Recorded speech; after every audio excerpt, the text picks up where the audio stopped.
Halos lahat ng mahirap, pinangarap maging mayaman. Pero naisip mo rin ba kung bakit may mga tao pa rin na kahit magsumikap ay nananatili pa rin mahirap?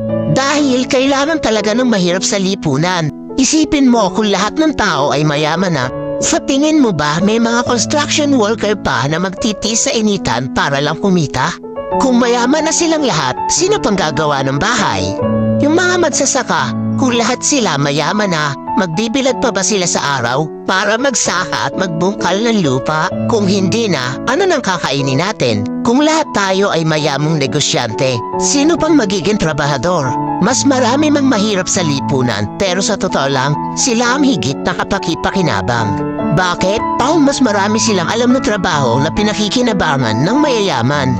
Tulad ng isang kumpanya, hindi iyon magiging maunlad kung walang mga empleyado. Kahit na gaano kahirap ang trabaho sa isang kumpanya, kahit